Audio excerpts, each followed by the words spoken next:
अद्भुत नेताजी, शुरुआती स्पीड देखने के बाद महसूस तो ऐसा हो रहा था कि अब तो आप हड़कंप मचा ही दोगे, लेकिन ये क्या, फुस हो गए, वो भी इतनी जल्दी। तो खैर आज हम देखने वाले हैं ऐसी भारतीय नेता की वायरल वीडियो को। एक मिनट, मैं कोई स्पेसिफिक पार्टी का नाम नहीं ले रहा हूँ, सो कोई ऑफेंडेड नहीं होना, ये तो केवल फन के लिए है। ओके। तो चलो बड़े अद्भुत आदाब से इन बहुमुखी राजनीतिज्ञों का समाज में भसड़ मचा देने वाली अस्मरणीय ज्ञान गीत और भाषण को देखेंगे, जिसको देखने और सुनने के बाद हम आम साधारण इंसान लोग फ्री में एंटरटेनमेंट कर पाएंगे।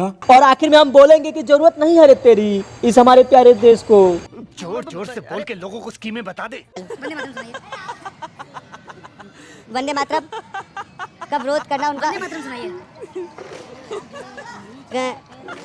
वंदे मातरम तो सभी को आता है, बच्चों को आता है। वंदे मातरम शुभलाम शुभ संशयाम मलयाम सुब्रत ज्योतिषम पुलकिताम सुमिता दुमल सुनामीम सुहासिन सुमंद्र भुस्मानी वंदे मातरम।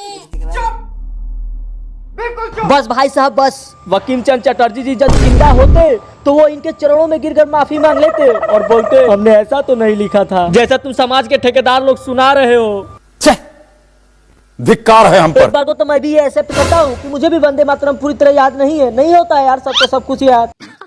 सही पकड़े। यदि यही बात या आदरणीय नेताजी स्वीकार कर लिए होते तो आज इनका समाज के सामने हर्षोल्लास नहीं होता। भाई साहब कौन समझाए ये इनको। वंदे मातरम वंदे मातरम बोलो भारत माता की। नहीं लेकिन ऐसा तो नहीं है, अभी तो और भी आगे। हाँ आगे है, तो वो भी एक बार गा के बता दीजिए। नहीं यहाँ पे अभी आज इतना ही। शाबाश।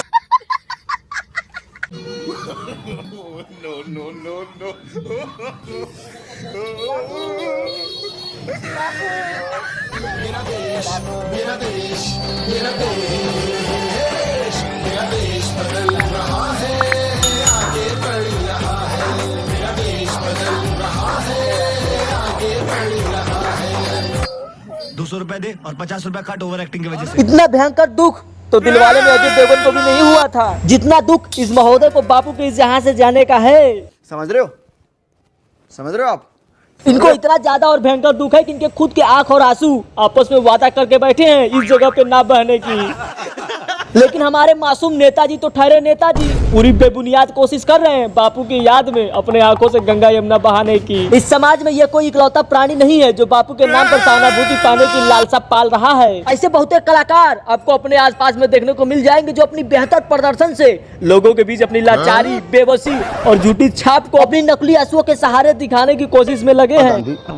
हम लोगों को छोड़ करके चले गए और महात्मा गांधी पर जिस तरीके से राजनीतिक पार्टियां प्रोपोगंडा फैलाने का काम कर रही हैं, जिस तरीके से महात्मा गांधी ने इस देश को सत्य और अहिंसा के रास्ते पर चलना सिखाया, आज प्यारे बापू की जरूरत इस देश में दोबारा हो गई।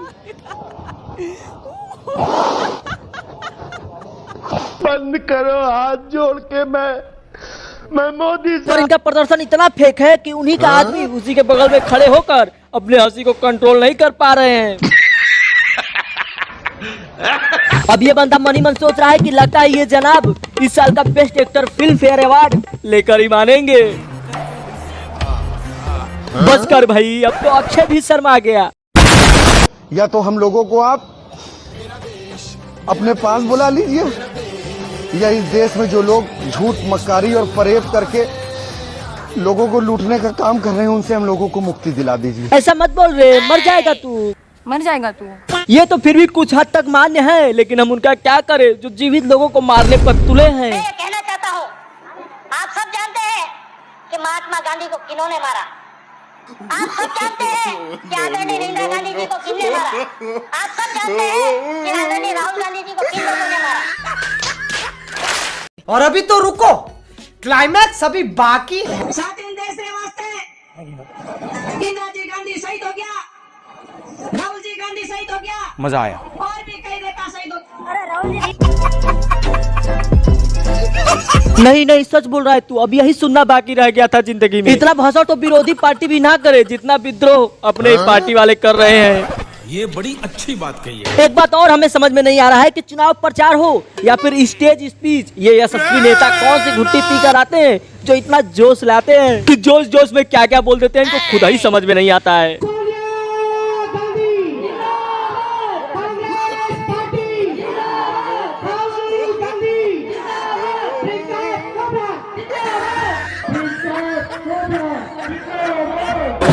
जेब में था चिल्लर, साथ वाले किल्लर, काम करे कांड वाले लाइफ बेड़ा थ्रिलर, घूमे फिरे बस्ती में दिन रात। नहीं सीरियसली प्रियंका चोपड़ा, अच्छा हुआ जो तुम सन्नी देओल के प्रचार में नहीं गए, अदरवाइज तुम वहाँ पे क्या गुड़ खिलाते, अब वो तो समझ में ही नहीं आ रहा है। नहीं भाई, कौन कहता है कि नेता सच नहीं बोलते हैं? अजी छोड़ो इस मतलबी झूठी दुनिया में, ऐसे लोग एक आदर्श बनकर निकलते हैं जो सत्य को सर्वदा प्रथम रखते हैं। वो सत्य बोलते बोलते बिल्कुल भूल जाते हैं कि बाद में इसका परिणाम चाहे कुछ भी हो, लेकिन वो सत्य के ही मार्ग पर चलेंगे। चाहे वो सत्य अपने मन में चल रही खुद की लालच हो, जो ज्यादातर नेता के मन में रहता है कि जीतने के बाद मैं जितना चाहे उतना हड़प कर रख लो। वो बात अलग है कि इस इंटरव्यू के बाद इस नेताजी का क्या हाल होगा ये खुद ही नहीं जान पाएंगे। मेरा चुनाव में कोई मुद्दा नहीं है, मेरा अपना एक पर्सनल मुद्दा है, मुझे पैसा कमाना, इन्वेस्ट करना है और विधायक बन के अपनी जो सारी सुविधा है वो खड़ी करनी है।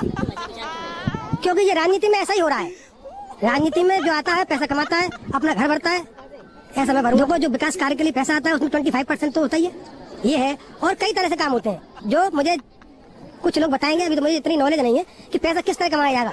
जीतने के बाद अपने नॉलेज आ जाएगी, अधिकारी बताएंगे मुझे पैसा कमाने के लिए। अब मैं दिमाग बेवकूफ किस तरह बनाया जाएगा जनता को और वोट किस तरह हमें लिया जाएगा जनता से, तो मैं सोचूंगा, दिमाग लगाऊंगा अपना। 88 जनता, क्या सोच है रे तेरी, मानना पड़ेगा। लालच तो रहता सबके मन में, लेकिन बोलता कोई नहीं, देता कोई नहीं।